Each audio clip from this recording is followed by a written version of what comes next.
Welcome back to another Zero Downtime. How you doing today? Zero Downtime podcast. How you doing today, Logan? And doing well. All right. On today's show, we've got a good show today. I think I picked some topics that are just some in left field, some in right field, some right down the center.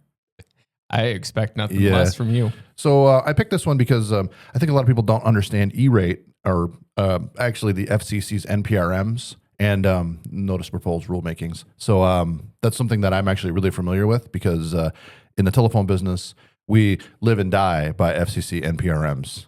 Okay. So the first thing we're going to talk about is how the FCC wants to rethink E-rate, and that's a FCC program. We'll get into that, and we do a lot with schools, so I want to make sure that anybody who's listening that's in a school understands what's going on in the new NPRM. Europe versus air conditioning. I think this will be a good one.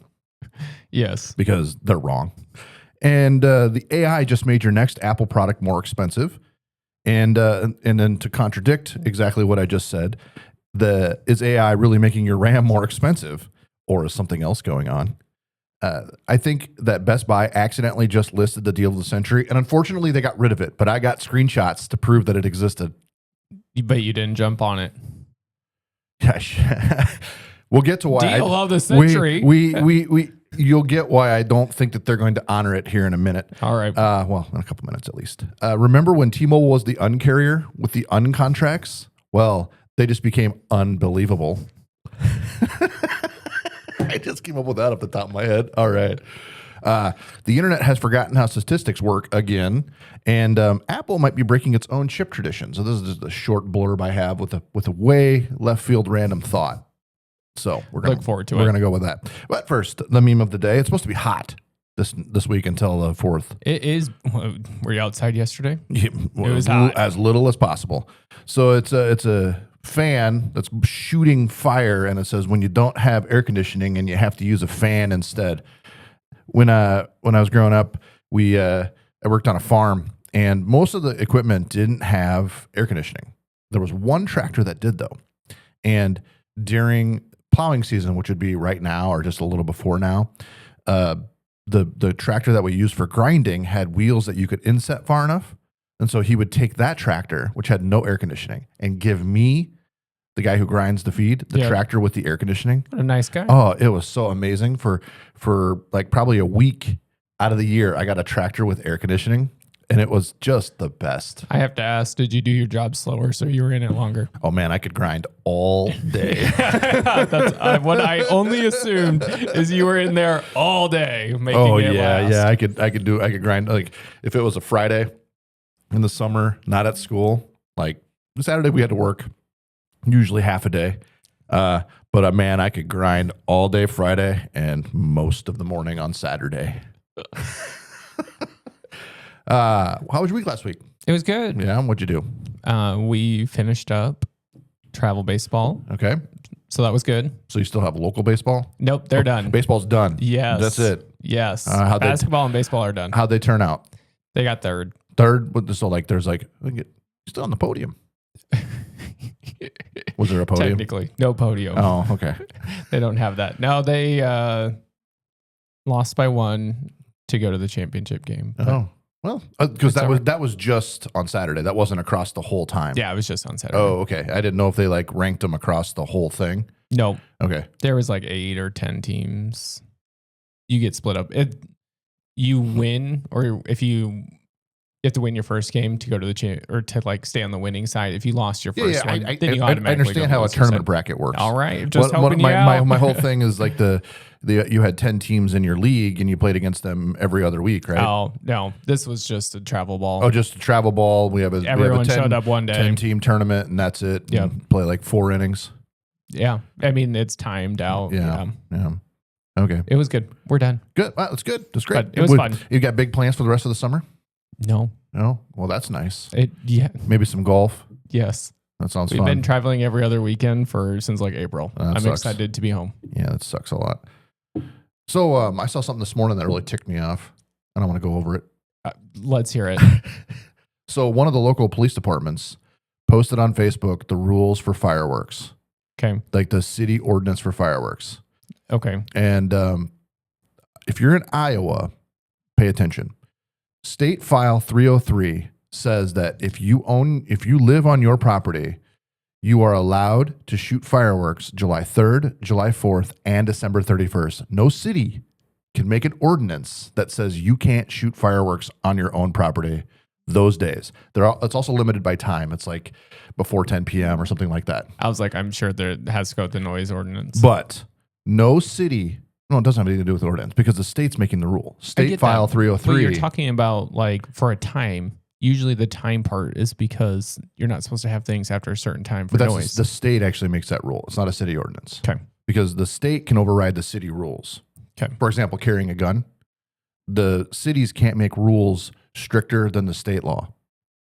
For example, a store owner in Iowa can't put a sign on their door that says you're not allowed to carry here. A bank isn't even allowed to do that. Did you know that? No. Yeah, the bank, the technically speaking, the signs on the doors at the bank are not legal.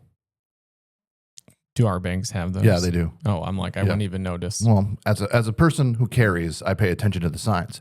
And generally, I'll respect them a lot of times by not patronizing the business because they have those signs. Yeah. It's important to me. So anyways, if you're in Iowa and you don't live in an HOA, so I actually did this research to see if an HOA can limit your fireworks usage. And yes, they can. Okay. Because the way that it works is when you buy a property in an HOA, it's contracted with a covenant. So there's like a covenant to the rules of the HOA. Yeah. And that supersedes the law as long as you're not breaking the law, right? Yeah. Yeah. So you've signed a contract that basically says you're not allowed to shoot fireworks. I also found out that in an HOA, the rules or the covenant rules are actually at the recorder's office. So like the county recorder actually has a list of the rules. Okay. So when they amend a rule, it doesn't take effect until it's on file at the recorder's office. Interesting. I wonder how fast they actually submit those. I'm sure it's fast, but yeah, I found it interesting that HOA overrides the state law because it's a contract. Okay. Yeah. Unfortunately, this is all going to come out after the 4th. Yeah. So anyone that was wanting to shoot them off. And all I can think is that somebody's going into this weekend with all 10 fingers and coming out with less. Hopefully it's not you. Hopefully it's not me. Are you going to shoot fireworks off this year? I don't really have any plans to. So we'll see. Maybe I'll find some time. In that busy schedule. I mean, it is the United States' 250th birthday. Happy birthday. Yes. Happy birthday. You want to sing it? No, I'm good. So have I told you about my rap conspiracy? Okay, hold on. Did you say rap as R-A-P or rat like R-A-T? Rap, like rap music. Oh, I'm interested. So I grew up in the 90s. You grew up more in the 2000s, right? You're 10 years younger than me, roughly. A little less, but 7, roughly. So when you were driving a car is a lot different time than when I was, and that's usually when we listen to our music, right? Yep. Okay. So are you familiar with Woodstock 1999? I mean, I've heard about it many times. Okay. So I would have been 17 at the time. Okay. You would have been 10. Yep. So to put it in perspective. So Limp Bizkit came out on stage and sang the song Break Stuff. I'm sure you've heard that song. Yes. Okay. So the conspiracy goes that in 99, the CIA saw how rock music affected men and decided that they needed to fund a calmer style music. Now, it's not that rap didn't exist in the 90s, because of course it did. Yeah. We had Eminem, we had Tupac, we had those. But the rap music back then was still very violent. Think about Eminem. Think about Tupac. It was all very violent, right? So then you shoot ahead to the 2000s, where the CIA realized we can't control men that listen to this music, so we need to fund music that keeps them calmer, bring in other rap that's more mellow, more smooth, and that became they funded that music to the top. So no one was listening to rock music anymore, and rap became the thing. Now, it's become obvious to me in the last 6 months that they've quit funding this. Is this just a theory? That's why it's called the conspiracy theory, Logan. So it's become obvious to me in the last 6 months that funding's gone away. Do you think stuff's getting violent again or what? No. Well, so the singer Lizzo, I don't know any of her music. Okay. But I know she was very popular. She had her moment. Yeah. She made a new album and it sold 3,000 copies. 3,000. Now you tell me you go from millions of copies sold down to 3,000 copies. Try to tell me that wasn't propped up by the government. I can't remember. I feel like she got involved in something. She did. Yes, it was something about toes and I don't know. But, I was like, she got but involved still, in something. generally speaking, that stuff doesn't normally preclude someone from not selling albums. I don't know. Well, you know about the leaded gas conspiracy, right? John, you know all of the conspiracies. Okay, well, this one actually really isn't a conspiracy. So in the 70s and before, gasoline used to have lead in it because the valves in the motors needed extra lubrication at the top of the block. Okay, so that was the lead in it. And in the 80s, late 70s, 80s, gasoline moved from leaded gasoline to unleaded gasoline. And statistics showed that violent crime fell down, like way down. Turns out the lead in the gas was causing men to be extremely violent. Wow. Coming out of the tailpipe of the car. Oh, okay. I'm like, how were they? It wasn't like when you were filling it up. It was like, oh, I'm breathing in lead. No, it was when it was being burned, coming out the tailpipe. It was messing with men's brains and making them extremely violent. I mean, it's also like the ice cream conspiracy. This is just like you bringing peace on earth with gas and music. It's also like the ice cream conspiracy, which really isn't a conspiracy. But when ice cream sales are extremely high, drownings are extremely high. Hence, ice cream causes drownings. It's not true, obviously. Obviously. Causation on that one is not equal to correlation. So make sure you don't clip just that part. Yeah, I might skip over all of this. But no, I believe that the rock and roll rap conspiracy is a real thing, because if you watch, you should when we're done here, pull up YouTube and watch that video of Fred Durst singing "Break Stuff" at the '99 Woodstock. He literally, like, the crowd is literally ripping down the towers, like the observation towers, and like where they were the spotlights and all. They're ripping them down. Well, it was called Break Stuff. Yeah. So the Windows 10. This wasn't enough to make a whole segment, but Windows 10 ESU is going to be getting another year. So we were told that October 2026 Windows 10 is done. Yep. We got extended another year, 2027. Did they just say why, or they're just being that good company? They do this from time to time, and I think it's when adoption is low of the new operating system that they'll tend to make it, the old one last a little longer. Okay. To probably fix the bugs in Windows 11. So I looked into the Steam machine. Have you heard of this? No. The new gaming console. Well, you don't really game, but no. Starts at $1,049. It's a hefty price tag. You could buy a computer for that and play all the same games. What makes the Steam machine so special? Well, I mean, it runs Linux, so it's the bomb. Oh, yes. How could I not have guessed that? So it's a Steam console that hooks to your TV, like a PlayStation or an Xbox or any of them, right? And so you get a controller and the whole works. And so instead of playing Steam on your computer, you get to play it on a console, just like a PlayStation connected to your TV. Okay. From my understanding, that's what it is. Is it big? No, it's just a square. Why is it so expensive? Because memory is expensive. And we're going to get into why they're cheating us soon enough. I tried a new thing this weekend. A grilling.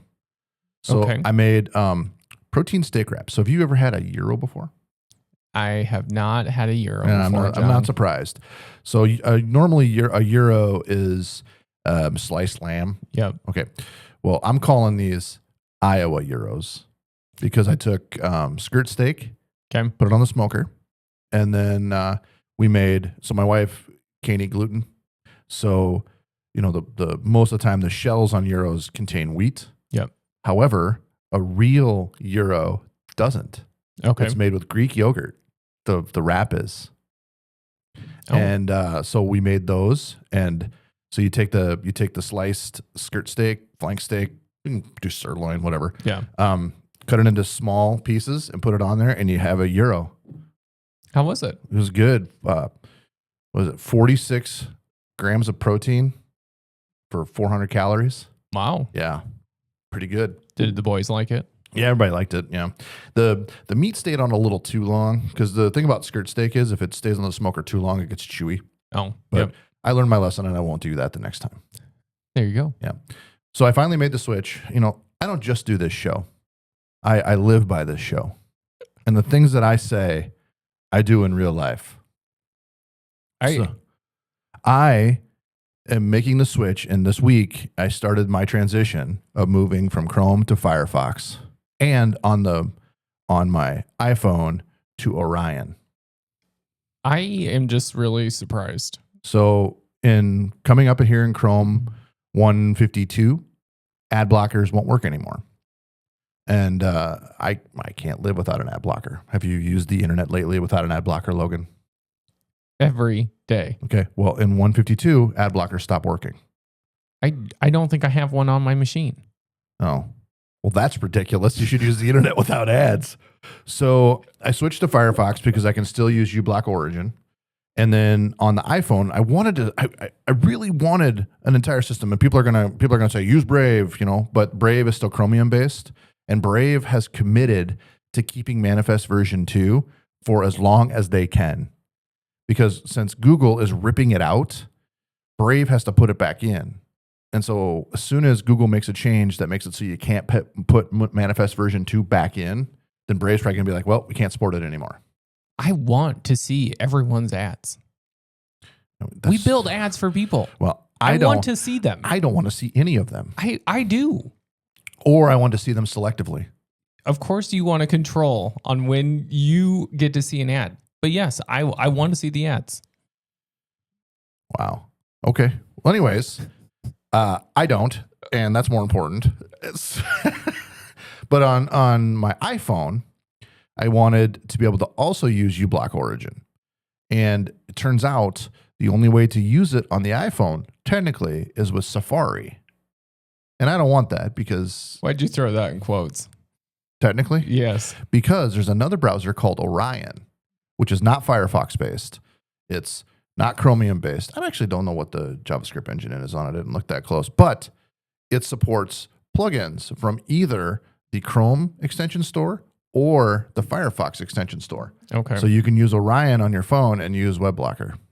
And so far, it seems to be working great. I haven't found anything that breaks. I'm happy for you. Yeah. I can't believe you want to see ads. John, we build ads for people. Yeah. I don't want to see them. Well, I might accidentally click on them and then it'll cost me. Well, that is true. How do you get to your website? Well, I clicked the top page. That's the ad, John. It costs us $1.10 every time you click on that. Oh. All right. So the FCC wants to rethink E-rate. So this one caught my attention this week, mostly because the schools that we service had a lot of questions about this.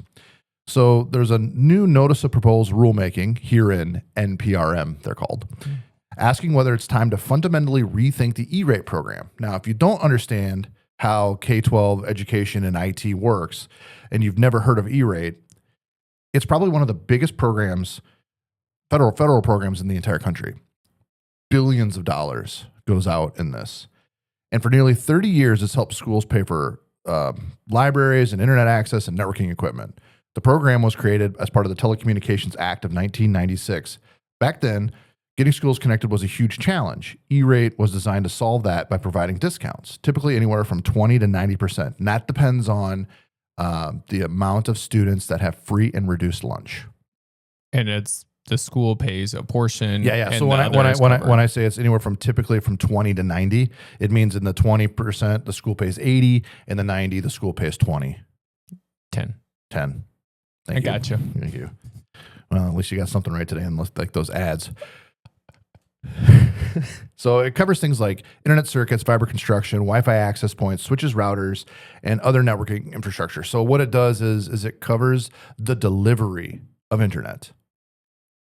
Surprisingly, not the delivery of phone, which the FCC In the Telecommunications Act of 1996. it does not cover phone delivery. That's hilarious. One thing that people don't realize is that E-rate isn't funded through normal congressional appropriations. It's funded by USF, a Universal Service Fund, or USF. Telecommunications providers contribute to that fund, and those costs are generally passed on to the consumers through the Universal Service Fund fee on phone bills. You'll see that on your bill as the USF. Every bill has it. I'm not aware of any carrier that just eats it. They pass it along. They pass it along. And it changes quarterly. It could go up, it could go down based on the need. Wow, they actually bring it down. Yeah. Impressive. Yeah, so the fund needs so much money. Yeah. And so depending on the receipts, how much they're getting, it'll either go up or down based on that. Okay. Based on the projection of the end of the year. Okay. Because the way E-rate works, it's on a 5-year cycle. So a school might, let's just say they get $500,000 at 90/10, right? So that means they get $500,000 and they have to put in whatever 10% of $50,000 to cover the $500,000 yearly over the 5 years. So that helps. Like if a school doesn't have the budget to do the $10,000 or $50,000 in 1 year, they can break it out over 5 years and spend that $500,000 down over the 5 years for really good infrastructure. I mean, they can buy really high tech equipment because if you think about a school, think about the delivery of internet and how, for 6 months or 9 months out of the year, we have to be on and it has to work, and downtime just can't exist because right now, especially in one-to-one environments, the downtime means you can't learn. And so you have to treat it like an enterprise network where when you're down, you lose money, even though you're not really losing money at that time, but you have to consider it like that, which means you need hardware that runs like a business, like an enterprise business that when you're down, you lose money. Yeah. So that's why. Well, the program just helps you keep that infrastructure up. Correct. So you have to keep the equipment for so many years. I think it's 5 years, something like that. It could be longer. You have to keep that equipment for so long. So it's not like you're rolling out access points and then next year rolling out and taking those access points out and putting new access points in. It doesn't work like that. You have to keep them for so many years. And so that helps you be able to really like focus on different pieces of your infrastructure over the 5 years. And then at the next cycle, you can work out a replacement cycle. Or hopefully, as you're putting things in, you're designing it in a way that you don't have to put all new wireless in 1 year. You can go and cycle through your wireless. So yeah, anyways, the USF is on your bill, and that helps fund programs like E-rate, rural broadband, rural healthcare connectivity, and Lifeline and the Lifeline program. So why is the FCC looking to change it now? The basic argument is that the mission has changed. In 1996, many schools didn't have internet access. In 1996, George Little Rock schools had a single T1 for a lab of 24 computers. I know that because I was interested in it at the time. Yeah. And we were, I don't know that, I want to say in 96, I would have been a freshman. No, I would have been in 7th grade. And I don't know that we had internet yet at the school. I don't recall. I know for a fact we had it in 98, but the computer lab where I took typing class, I don't think it had internet. So I assumed that there was a couple of machines I would have used that did not have internet. Yeah. So now today, nearly every school does have internet access. So the FCC is asking a pretty fundamental question: has E-rate accomplished what it was originally trying to do? Now, despite some of the headlines, the FCC is not proposing eliminating E-rate. Well, that's good because I think schools need it. Yeah. I mean, it's one of those things that if you have a phone bill, you're paying for it, and it's going back to the community. Yeah. I mean, generally speaking, I'm against taxes. That's just all encompassing. but all of them. but $3 on my phone bill to make sure that the school can have a good technology infrastructure, and us in the rural communities can feel like we're giving our students a little jump ahead, so parents don't have to feel like, oh, I have to send my kid to Sioux Falls, or I got to send my kids to Minneapolis or something, because they're going to be in tech and they have better tech in those schools, and so they can learn better or whatever, right? Yeah. I think that it's a good thing for us in the small communities to be able to compete with the big schools on a national level, I guess.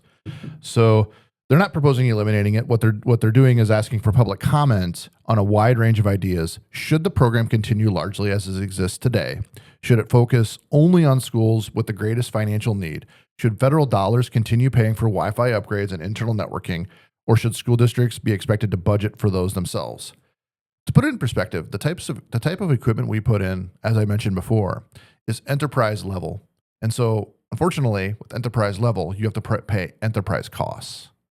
And I know some of these schools that we help out would really struggle putting in enterprise equipment or equipment that I would suspect could hold, like I'm thinking wireless and switching at this point, that could hold the amount of students that it needs to hold during those classes. I mean, you might think, oh, it's only 30 students, but think about your house, right? There's 5 of you, 6 of you maybe. Yeah. And your wireless was slow.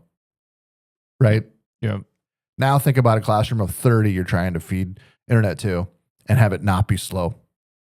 Right? Yeah. No, I mean, obviously I think it's a good thing that this exists. So should fiber construction be subsidized now that there are federal broadband programs like BEAD? So BEAD is the one that's around here right now that's just giving fiber to, like installing fiber everywhere. It's a big national effort to install fiber. Actually, ours is state, a big state effort to give internet to everyone. I have a storage shed and it doesn't have internet.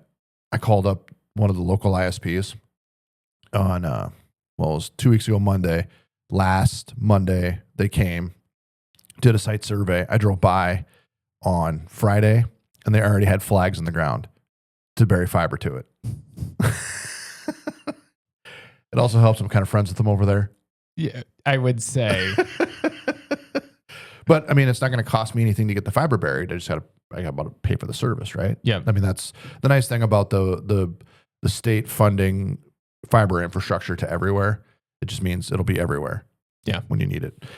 So those are the kind of questions that they're asking. The one thing I found particularly interesting is that rural schools are not being singled out for cuts. In fact, the NPRM repeatedly recognizes that rural schools often face higher connectivity costs, specifically asks whether they should receive more targeted support if the program becomes more focused.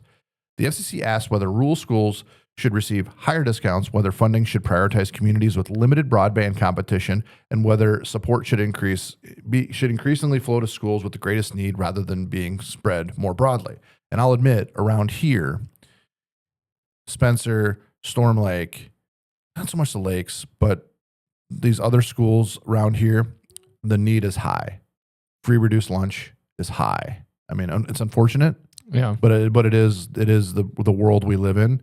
And part of building the next generation is making sure that they can sit in front of the best things and not have substandard schools that teach them, right? Mm-hmm. So I believe the FCC is asking the right questions. In New York, they're funding students at $100,000 a student. In Iowa, I think we're like something like $7,500 a student. Okay. Right. And so at $100,000 a student, you can probably afford high-end equipment, high-end computers, servers, whatever you need. Yeah. $7,500 a student. I don't know. You got to keep the lights on too. Yeah. So I think this reflects a much bigger debate. When E-rate began, simply connecting a school to the internet was a challenge. Today, internet connectivity is considered basic infrastructure. The debate has shifted from should schools have internet to who should pay to continually refresh the technology that supports it. And I want to take one quick side thing here. Back in the 60s, there was a big push, not so much just for schools, but for other infrastructure in cities and counties. For example, our water waste facility here in Spencer was built in the 60s because the government had a huge program across the state. It could have been federal even, I don't know, to put in wastewater treatment facilities. Okay. The problem is that cities and counties never budgeted to have to ever replace it. Oh. And so now the infrastructure is failing all over the state at least. And there's no money to replace these facilities because they got the free money to begin with to put this facility in, and nobody put any more money in. Consider that when you think about E-rate and pulling funding, right? Yep. So, okay, all these schools are connected now. Okay, let's pull our funding.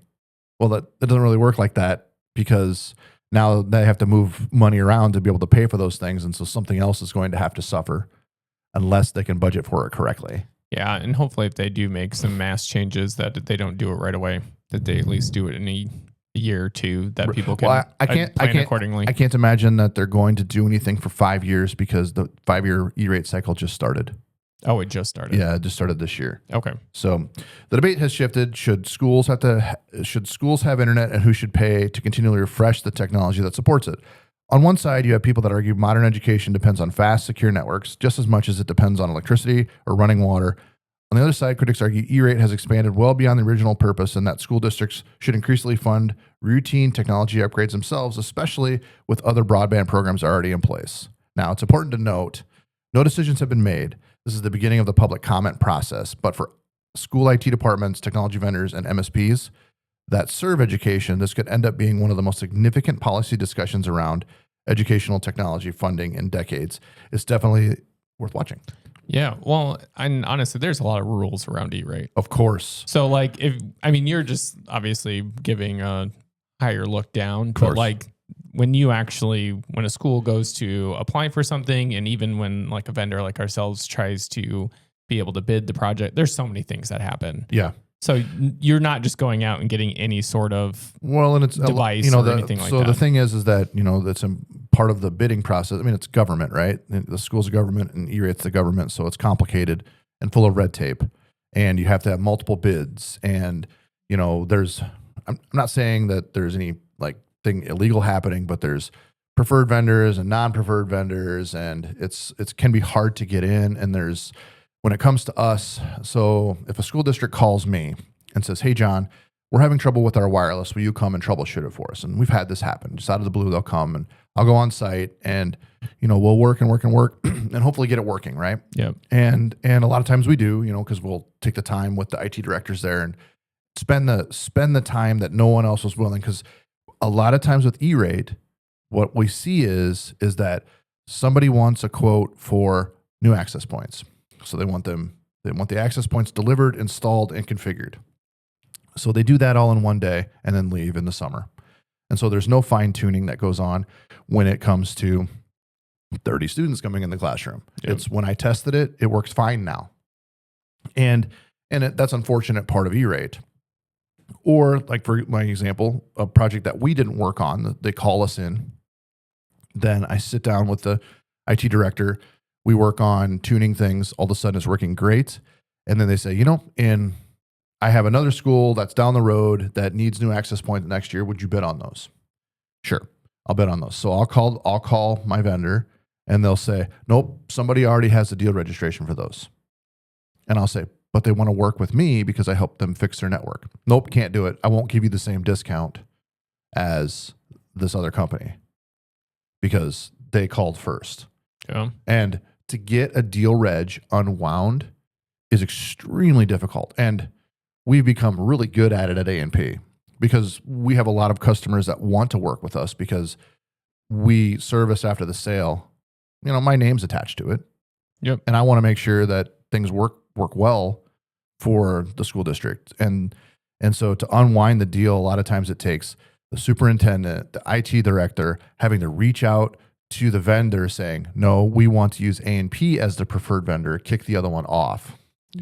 We had one, I'd been selling Aruba for years, even before A&P, buying and selling Aruba. Like I swore by Aruba. I loved Aruba. It was it. So I did ProCurve switches with Aruba access points, and then they all became Aruba. So local school district wanted to change out all the access points. Okay. I did a site survey, whatever. I had been working with them for years already. Yeah. I was literally the only one that knew that they were going to be doing this rollout. So I call up the vendor, or I had my sales guy call up the vendor. Nope, already deal reg by another company. So I called this guy and I'm like, what are you talking about? I'm the only one that knows. And he goes, well, somebody else deal regged it. And I go, they don't even have a notice out that they're going to be doing this. How can somebody deal reg something that they don't know exists? Yep. I don't know, but they already have the deal reg. Turns out this guy from Aruba is really shady. Well, clearly. And I think he's getting a kickback from the company that he writes the stuff for. And when we talked to his bosses, they confirmed that there's a lot of shady stuff going on with him. But isn't this how you switched to Fortinet after that? Yeah. So after that, we a lot of the school districts around here have Fortinet, and that's not on accident. Yeah. I told the Aruba guy, and all these schools were Aruba before. I told the Aruba guy, I said, you just affected your business in Northwest Iowa. And I wasn't wrong. Pretty much all the school districts around here run Fortinet now. Yeah. Because don't do shady things. It's pretty simple. I still love ProCurve and I still love Aruba. I still love those products. I hate the salesman. And the salesman was a shady jerk.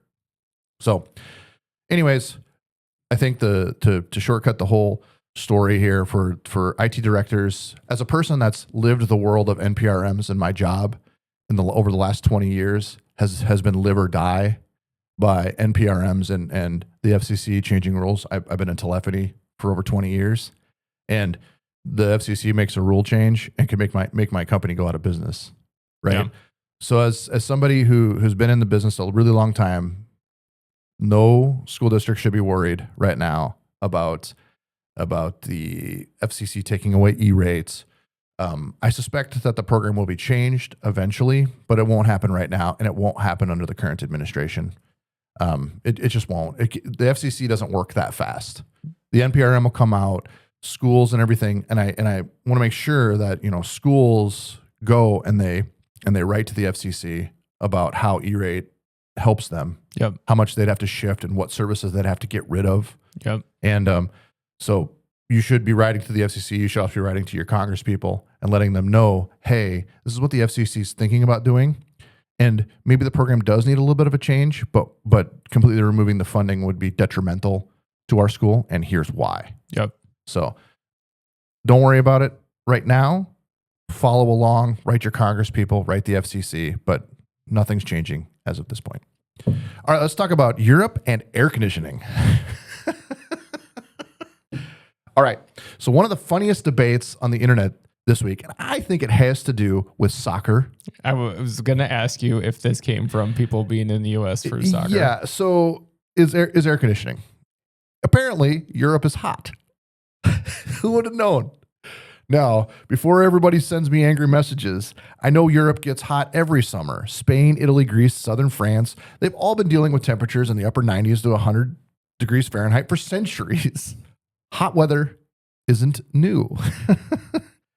What's new is the internet rediscovering that air conditioning exists. And like I said, I believe it has to do with all of these soccer people from Europe coming to the United States, sleeping in hotels with air conditioners or staying in Airbnbs with air conditioners, being out at the hot soccer match all day and then coming home and being in air conditioning and being, dare I say, comfortable. So I've been seeing posts from Europeans explaining why air conditioning is actually bad. Apparently, it heats the outdoors. Well, yes, that is literally how refrigeration works. It takes heat from inside your house and moves it outside. Congratulations, Europeans understand thermodynamics. I've also seen people proudly explaining that they don't need air conditioning because they have shutters, thick walls, cross ventilation, and open the windows at night. That's great until it's 97 degrees inside your apartment. Cross ventilation is just moving hot air from one room to another. When I worked on the farm, again, we would drive vehicles and a lot of them didn't have air conditioning. So you'd roll the window down and the boss there would say, it's 260 air conditioning. 2 windows down, 60 miles an hour until it's 100 degrees. Then it's just a blast furnace. Yeah. Yeah.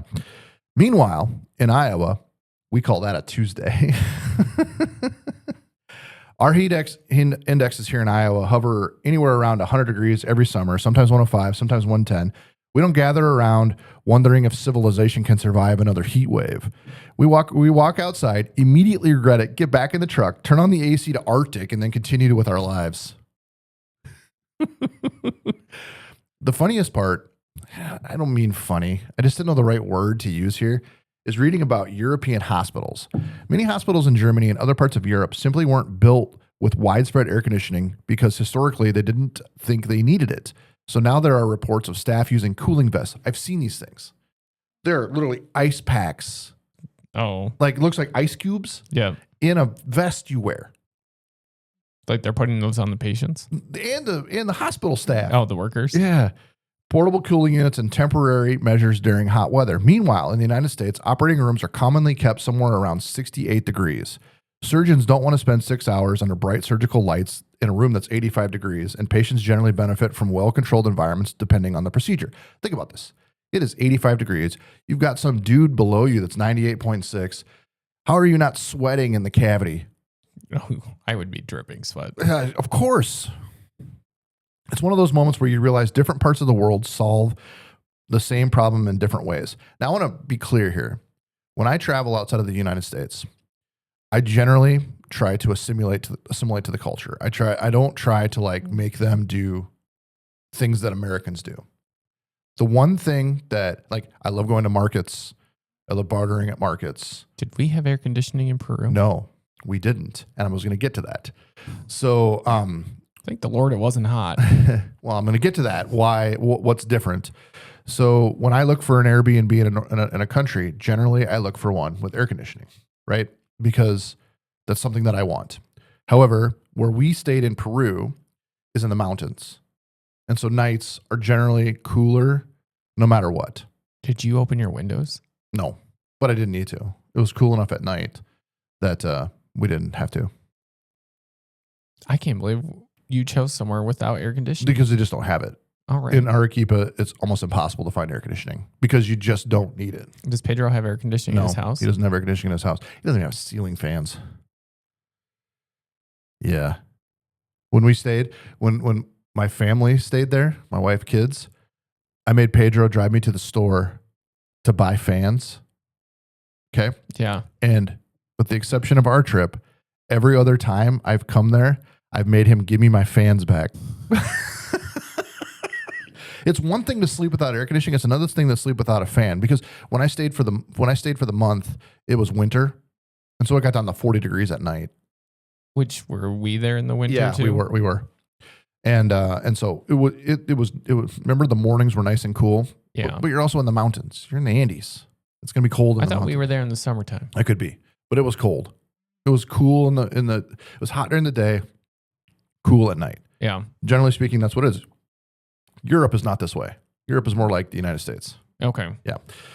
So the other thing to think about here is the elderly. Europe has experienced several severe heat waves over the past few decades that have disproportionately affected older adults, especially those living alone in homes without a mechanical cooling. The United States certainly has heat-related deaths too, especially among areas without access to cooling.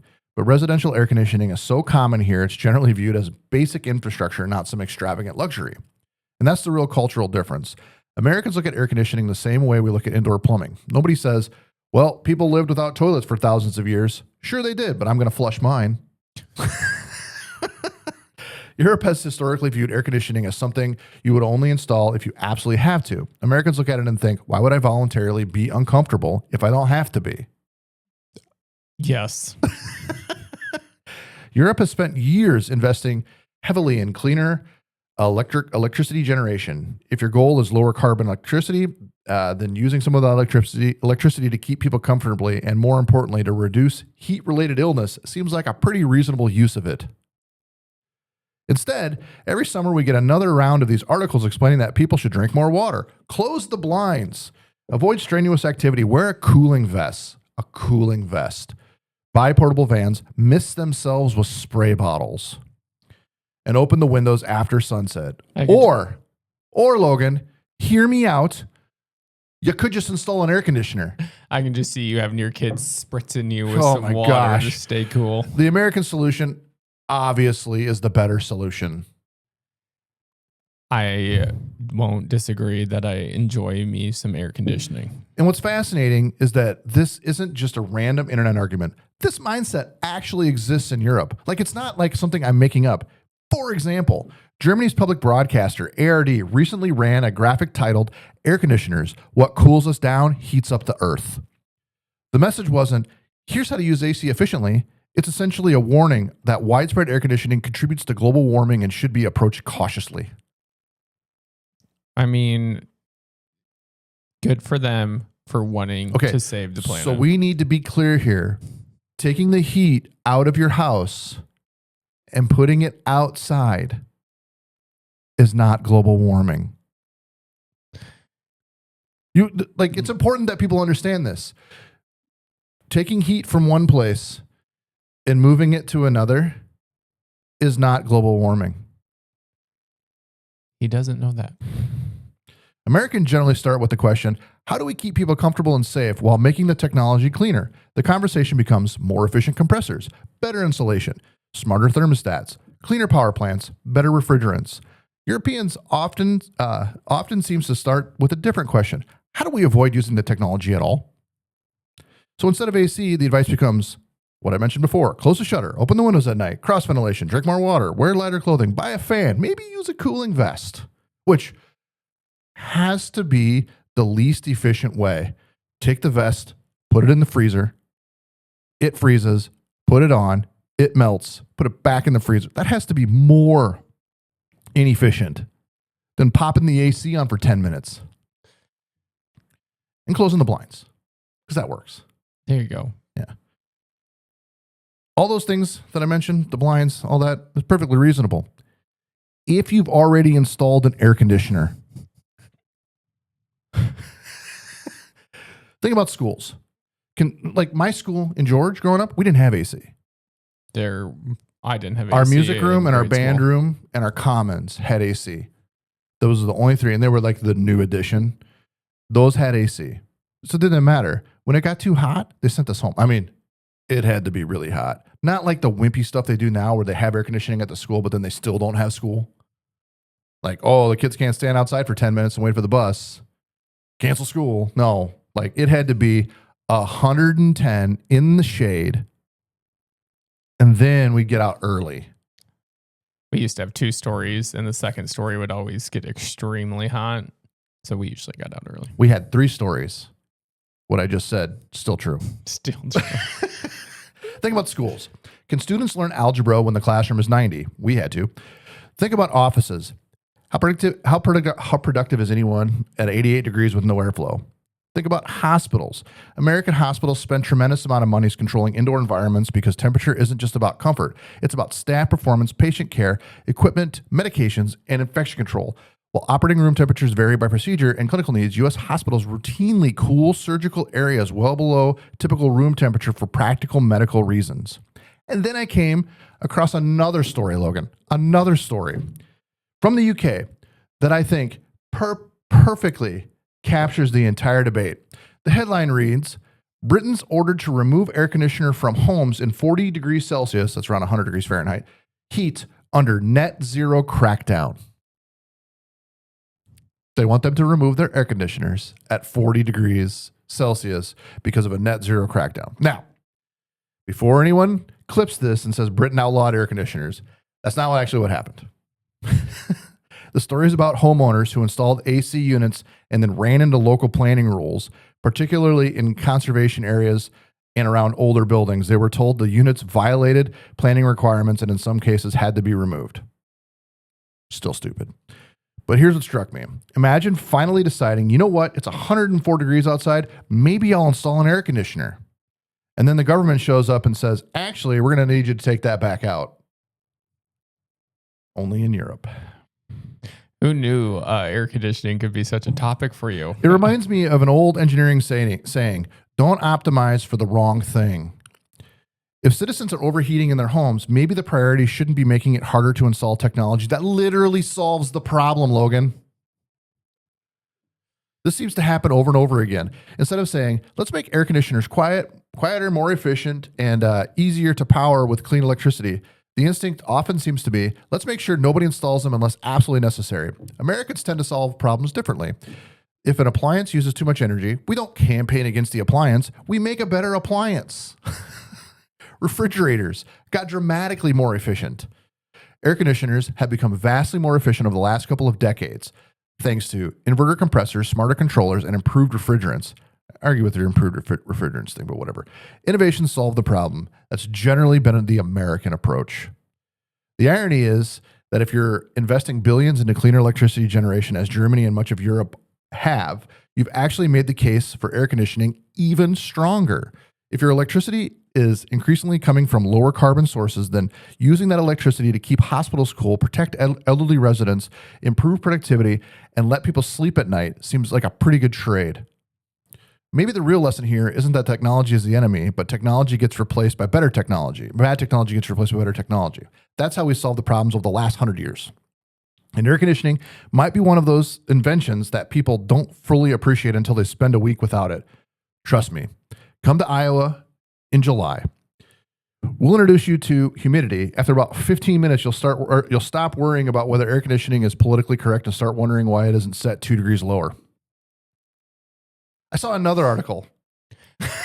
What on earth are you doing? Searching up all bizarre UK law could see drivers paying up to $145 for using air conditioner while idling in 104-degree summer heat. Now, to be fair, the law is not actually about air conditioning. It's an anti-idling law. If you're sitting in your car with the engine running unnecessarily, councils can issue fines. But from an American perspective, that's a distinction without a difference. If it's 104 degrees outside and someone is sitting in their car because they're waiting for their spouse to come out of the grocery store, I'm probably going to give them a pass. I don't know. Maybe surviving seems like a reasonable use of gasoline. The internet, of course, after all of this, went immediately looking for hypocrisy. And boy, did they find it. I saw people sharing aerial photos claiming the very news organization warning of everyone the dangers of air conditioning had commercial HVAC units on the roof of the building. It made me laugh because it perfectly captures how these debates usually go. It's easy to tell tens of millions of people they don't really need air conditioning while sitting in air conditioning. And one last thing about this, did you know at least 1,200 people died of heat stroke last Wednesday in France? Mostly elderly, people indoors. Even crazier, about 70,000 Europeans die from the same every year, akin to a bi-weekly 9/11. We said it in the last weeks, and I'll say it again. Europe and the UK and all those places over there, they're a silly place. I enjoy your choice of word there. That is growth. If you know, John, that was growth. All right. AI just made your next Apple product more expensive. So this story affects about everyone if you live in the Apple ecosystem at all. Apple just raised its prices across much of its Mac and iPad lineup, and some of the products went up over $100. Okay, freeze. On the product that's already out.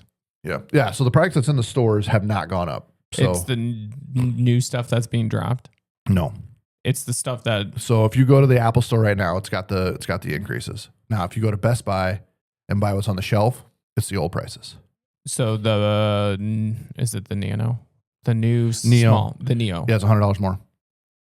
Wow. Yep. That lasted long. Yeah.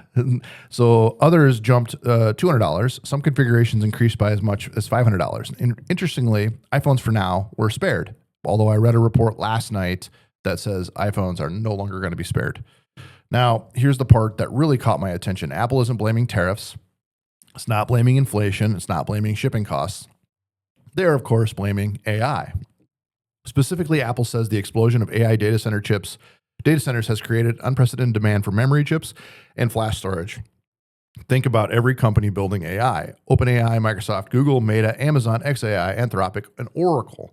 Every one of them is building massive data centers filled with GPUs. Those GPUs don't just need processing power, they need enormous amounts of high-speed memory. The problem is there are only a handful of companies in the world that manufacture the memory, and we're going to get to why that's important here in a second. First and foremost, wouldn't your computer just go up if you wanted more memory in it? I don't get why you had to pay more for less. Because, so right now, let's say 8 gigs of memory costs $100 last week.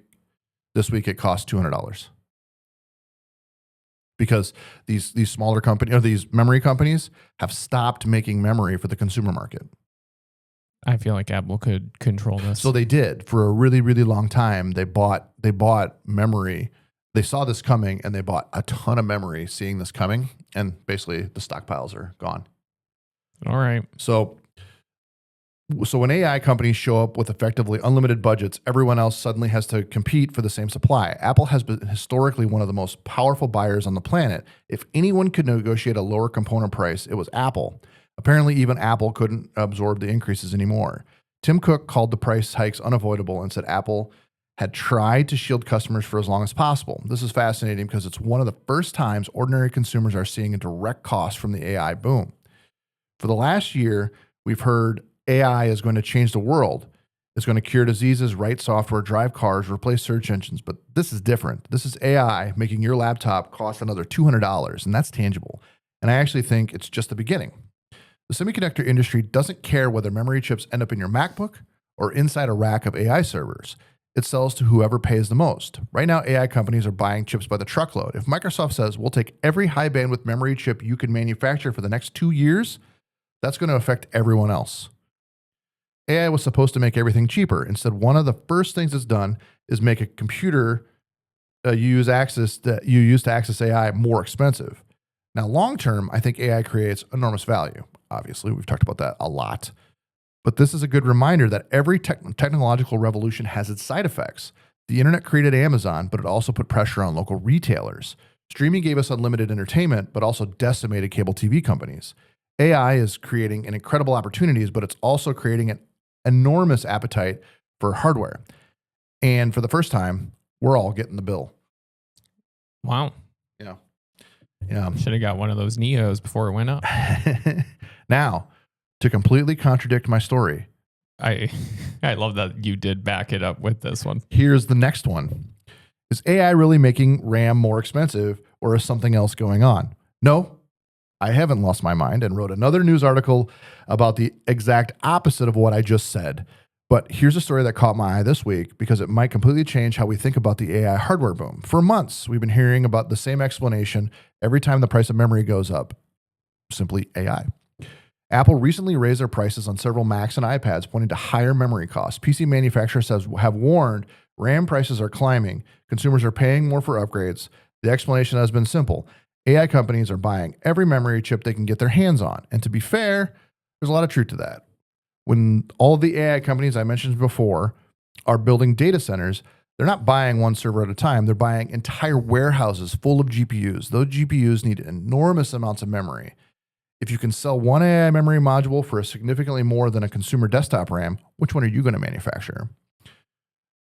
The answer is obvious. You didn't answer, but the answer is obvious. You sell it for more, right? But then something interesting happened. A class action lawsuit was just filed against Samsung, SK hynix, and Micron, the three companies that manufacture the overwhelming majority of the world's DRAM memory. Now, I didn't write this, but I want to share.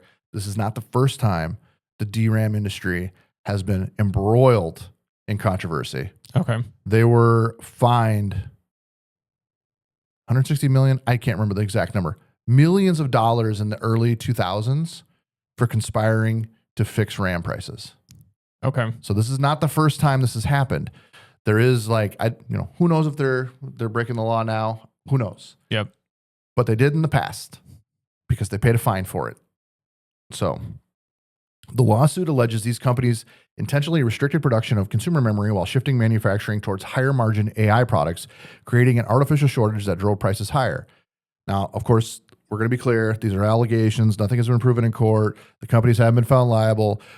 But here's why this matters. The industry has been here before. Oh, I guess I did write it. I wrote this yesterday morning at like 6 a.m. Look at you. Yeah.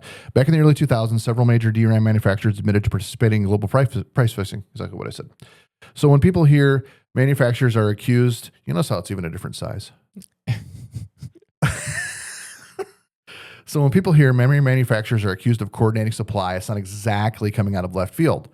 The real question is can both things be true? Could AI genuinely be consuming unprecedented amounts of memory while manufacturers are choosing to limit consumer supply because AI products simply are more profitable?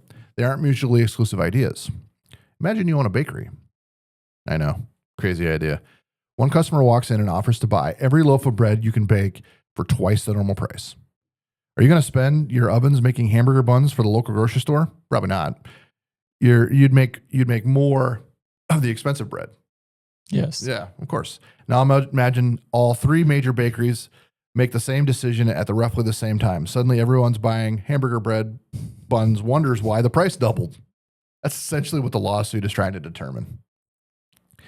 So was it simply market forces, or did manufacturers coordinate their decision? If it's just simple supply and demand, that's capitalism. And I'm here for it.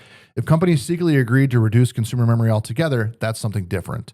Either way, I think the story highlights something that we've been talking about for months. The AI revolution isn't just changing software, it's reshaping the entire semiconductor industry. For years, consumers drove the technology market. Gamers wanted faster graphics cards. Businesses wanted better laptops. Phone makers wanted more memory. Today, AI companies are becoming the largest or the biggest customers in the room.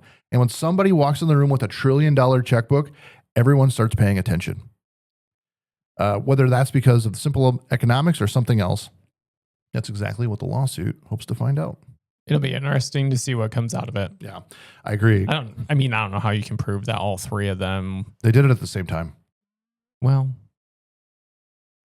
coincidence? Yeah, right? Well, that's what the lawsuit's going to find out. Was it a coincidence or was it coordinated? We'll find out. Oh, I think Best Buy just accidentally listed the deal of a century. I just bought a new TV. I mean, deal of the century that you didn't jump on, but you saw. I did. I took a picture even. I bought a new TV just recently. How was it? It's good. 85-inch Hisense. Yeah. Yeah. Hisense. I have a Hisense. Do you? An old one. So I looked at different, we're going to call them budget TV manufacturers. Wouldn't you consider Hisense a budget TV? Well, except that it's like an OLED TV. So I looked at one other model, Samsung, I think, and the difference of display for $50 more you got out of the Hisense was way worth the money. Really? Yeah. So I don't know. I didn't know anything about Hisense before this, so it could be a shit TV. I don't know. Can't be as bad as an LG. But anyways. You think LG TVs are that bad? Yeah. Okay. And LG, did something happen? And LG appliances. And anything LG. You have to have a story. Yeah, okay. So when I built my house, I put all LG appliances in. Okay. And then an LG TV in the living room and an LG TV in my bedroom. The only LG appliance I have left is the stovetop, gas stovetop. And I don't have any LG TVs left. They just haven't, they didn't make it? They all died. Everything died. Everything. In fact, the TV in my bedroom, I replaced the power supply in it twice. Wow. Yeah, I took it apart, replaced the power supply. It would work for 6 months, and then I would quit again. LG makes garbage. Don't buy LG. I don't know if I'll be clipping that part. So I was browsing Best Buy this week when I found what might be the greatest television deal in retail history. And I'm about 99.9% sure it was a mistake. And as of this morning, I am 100% sure it was a mistake. It was a 136-inch Hisense MicroLED TV. Now, before we get to the price, let's talk about what this thing actually is, because MicroLED, that's something you probably have never heard of. You've heard of OLED, you've heard of LED, you've heard of all of those things, but have you heard of MicroLED? I have not. This isn't a mini LED TV. This isn't even an OLED TV. This is a micro LED display TV that TV enthusiasts have been drooling over for years. Every pixel produces its own light like OLED, but it's dramatically brighter, doesn't suffer from burn-in the same way, and it's considered to be what the future of premium displays will be. It's the kind of TV that ends up in billionaire homes, sports bars, or NBA locker rooms. The regular price, $149,999. Yep, $150,000. But then I looked at the sale price, $2,999.99. Yeah, that's a lot of savings. $147,000 in savings. At first I thought maybe I was reading it wrong. Maybe they forgot a digit. Maybe it was the monthly payment. Maybe it was the installation fee. Nope. The website literally says you're saving $147,000. I don't know who's running the Best Buy pricing, but somebody is having a really bad day. Do you really think the TV would have been that expensive? It is that expensive. It's on Best Buy's website again. Just not on sale. Not on for sale anymore. $3,000. Imagine the employee that accidentally typed 2,999 instead of 1,499.99. 149,999. There you go. Somewhere there's an accountant whose eye just started to twitch. And somebody out there immediately click add to cart. In fact, I bet there was people refreshing the page to see if Best Buy would actually honor it. Now, unfortunately, companies generally don't have to honor obvious pricing errors. I'm sure they have a pricing disclaimer. If a Ferrari accidentally gets listed for the price of a Honda Civic, you're probably not driving home in a Ferrari, Logan. Still, you have to admire the optimism for anyone who tried. Can you imagine the conversation? Honey, I just saved us $147,000 on what? A television. But don't worry, it was on sale. I cannot believe you didn't try to buy it. If this is then this is what huge. If they honored it? If Best Buy actually honored one of those orders, it would become instantly one of the greatest deal stories in tech history. But I'm not going to hold my breath. But for a brief, glorious moment, someone on the internet probably thought they were getting a 6-figure MicroLED TV for less than the price of a decent OLED. And honestly, I'd have clicked buy now too, but I didn't. Can you imagine you calling up after they said they weren't honoring it? I have the picture. You would be so angry. Save $147,000 for a 2,999. That's what you pay. Who wants that expensive of a TV? $3,000. That's reasonable. Is it? I think 3,000 is too high. For 136 inches? My wife, where would you put it? I said, anywhere I want.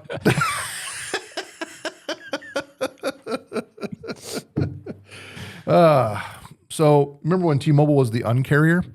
So I got this story, maybe a little nostalgic. Do you remember when T-Mobile itself was called the uncarrier? John Legere came on stage in his magenta T-shirt, dropped a few F-bombs, and made fun of Verizon and AT&T and tell everyone how the wireless industry was broken. No contracts, no hidden fees, no price hikes. We're different. Honestly, it worked. T-Mobile became the underdog to becoming one of the largest wireless carriers in the country. But success is a funny way of changing companies. This week, T-Mobile announced that many customers on older legacy plans are going to be automatically migrated to newer plans. Customers are being notified by text and email, and if they don't opt out, the plan will change automatically.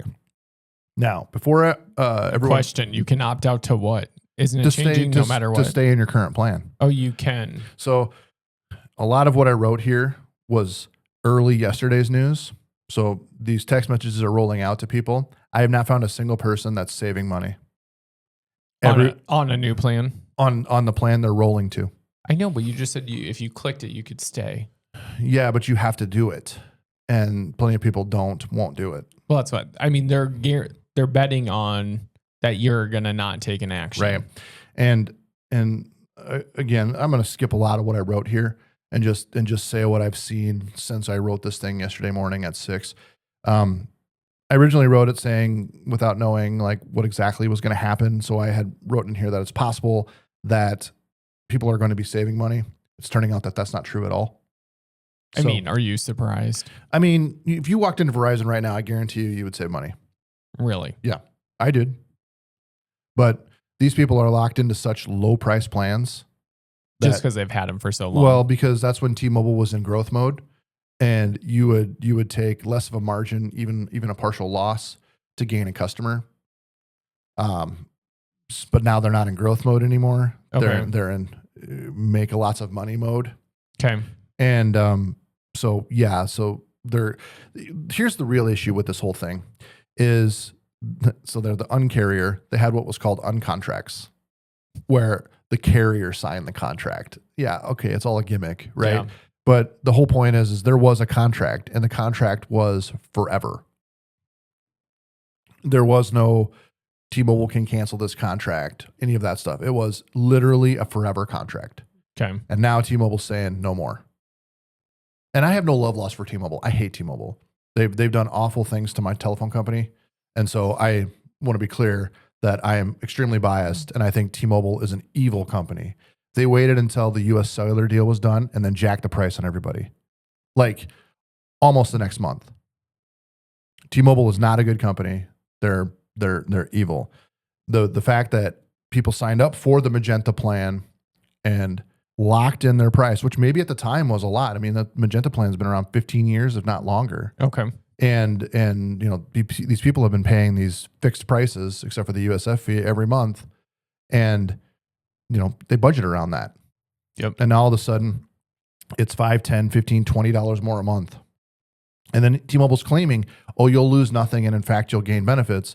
Well, I've been seeing in the last 12 hours people complaining that they're actually losing features.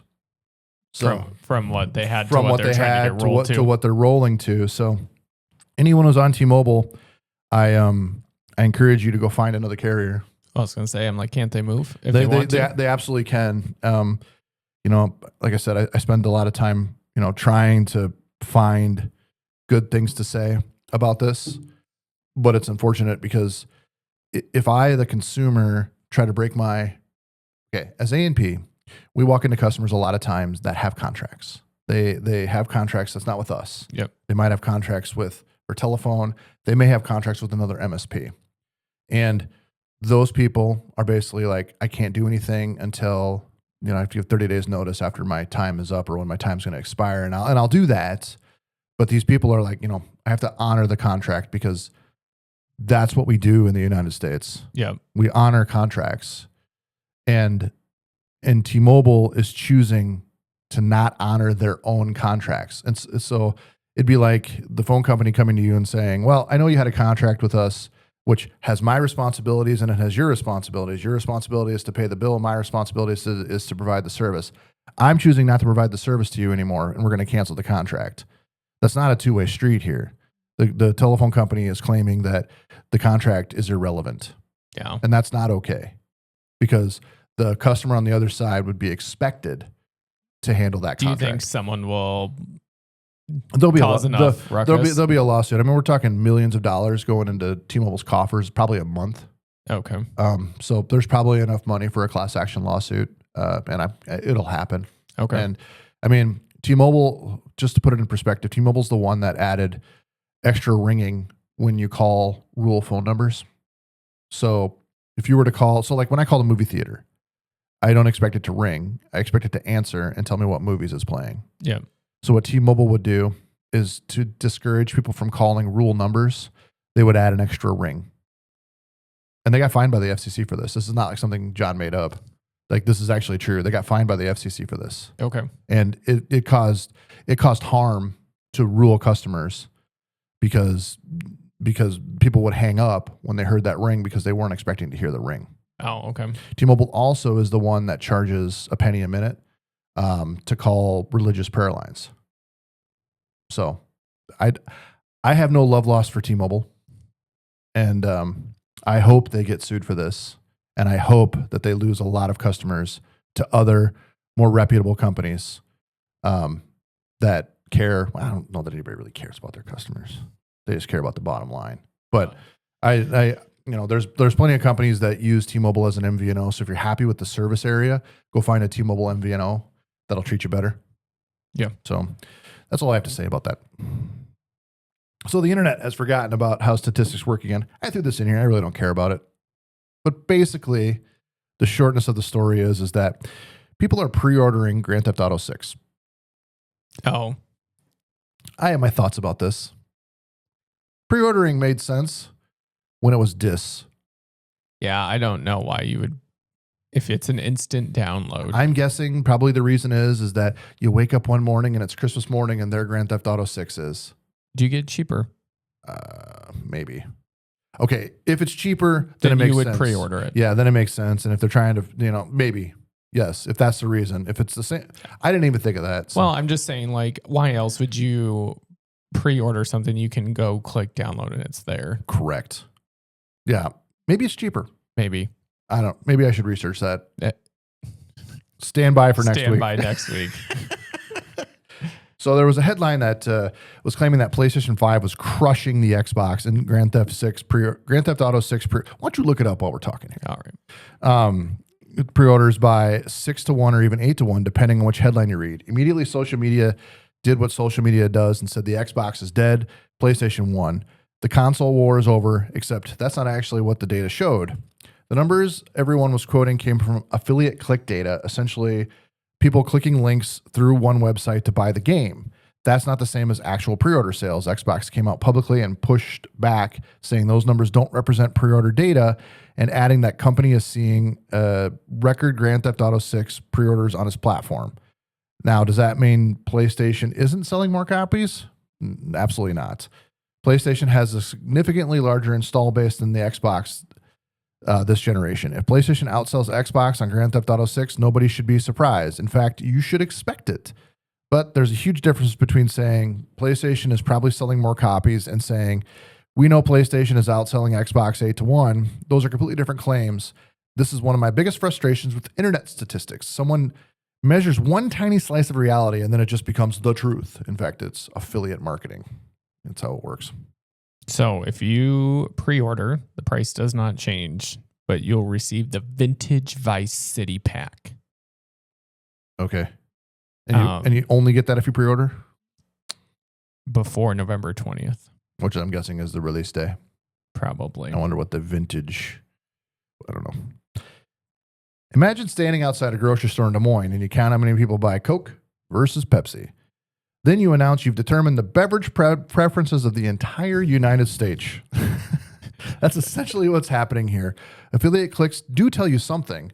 They tell you what visitors to a particular website clicked on. They do not tell you worldwide sales. The other thing people forget is that Xbox can be telling the truth and PlayStation can still be winning. Those two statements aren't mutually exclusive. They both can be having record sales and PlayStation could be selling more. Correct. Yeah. Xbox does say it's seeing record Grand Theft Auto 6 pre-orders. Great. If the Xbox sold 1 million copies, and that's the biggest game launch in Xbox history, while PlayStation sold 5 million, both companies would still be telling the truth. One platform could be setting records. The other platform could still be selling more. That's how statistics work. Unfortunately, statistics don't get clicks. Headlines do. It also looks like you get 1 month of GTA Plus. I don't know what that means. So I was reading, Grand Theft Auto, you can go inside of buildings and you can drive cars, you can do all these things. They're going to charge you to go into particular buildings and do particular things inside of the city. Oh, that would be brand new in that game. Yeah. Normally you paid and you got to do whatever. Yeah. So I don't know. Everybody wants a little bit more cheddar. Always. So really quick story. This is purely speculation on John's. These are my favorite stories. My point, but it's about Apple. And John has been pretty right about Apple up to this point. So I'm going to go ahead and do it again. All right, let's hear it. All right.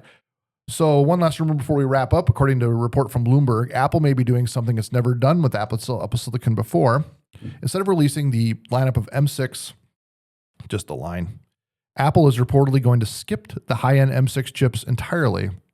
We'll still get a base M6, but the next Pro, Max, and Ultra would jump straight to the M7 generation because of AI. The report says Apple wants to accelerate development of a more AI-focused chips rather than spending engineering resources on what would essentially be an intermediate generation. If this is true, I love it. I think it's a great idea. For years, tech companies have been releasing products simply because the calendar said it was time. Apple seems to be saying, let's skip the incremental upgrade and deliver something that's actually worth waiting for. As a consumer, I'd rather wait for an extra year for a meaningful leap than get another chip that's only 8% faster that comes with the new wallpaper. We'll see if we'll see if the rumor pans out, but it could be the first sign that the annual upgrade cycle is starting to slow down. And I actually don't think that that's a bad thing. I would rather get meaningful computers than just a micro upgrade. Yesterday spent some time. I bought a Lenovo X13S a few years ago. Okay. And I don't run Windows. I run Linux. And I bought it when it first came out because it was ARM.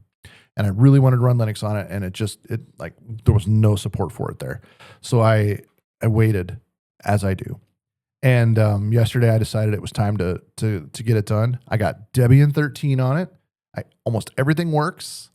and it's going to be an awesome computer. If I was going to test hibernation because suspend doesn't work right. Like when you close the lid, it doesn't go into deep sleep. But hibernation would be the next best. It's still bad, but hibernation is the next best thing. So I could put the computer in kind of like a low sleep for an hour and then have it wake itself up. Like if it's in my backpack, wake itself up and then go into hibernate after that. Okay. So then like if it's overnight or whatever, then my battery will still have a ton of charge in the morning. It just takes a little longer to turn on. But I am so excited it's working. And the fact that I moved to Firefox already had an ARM-based web browser because I'm still waiting for Chrome Q2 that ends tomorrow.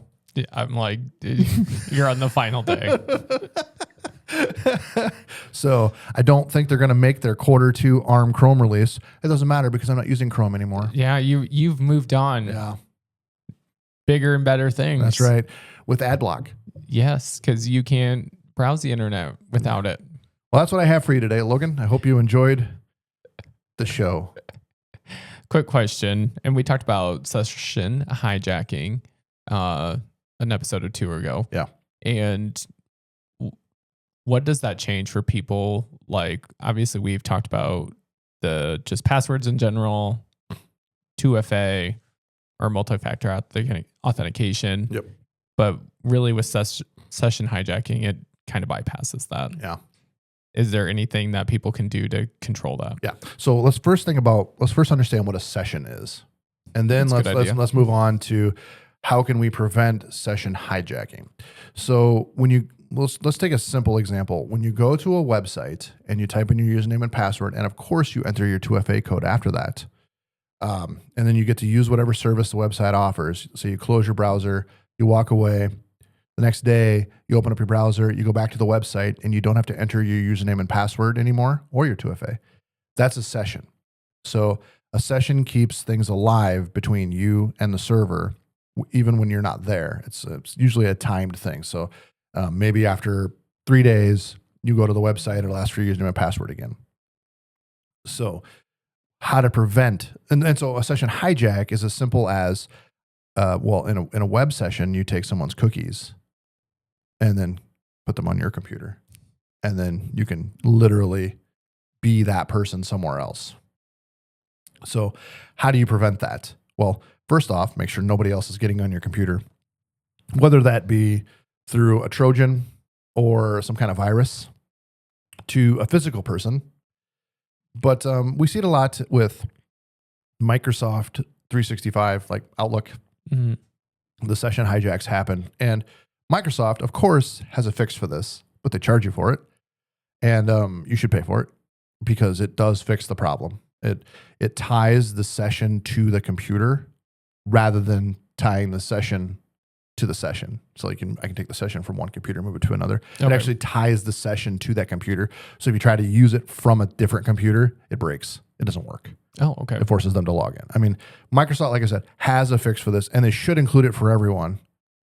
But, how expensive is it? It's a few bucks more. Okay. Like I said, someday we should have Matt in here, and you can interview him about licenses. That would be the most fun episode. I think you and Matt would really. Oh no, we would give an entertaining episode. But yeah, so I think the most important thing is have some type of EDR, MDR, threat locker, something like that to prevent people from being able to access your computer. And then when you walk away from your computer, lock the screen. Yeah. Smart. Yeah, it's pretty simple. Like preventing session hijacking is pretty easy actually if you just take a few precautions, like normal precautions. So perfect. Yeah. That's all I got for you. All right, everybody, like, comment, subscribe, and have a good day. We'll catch you in the next one.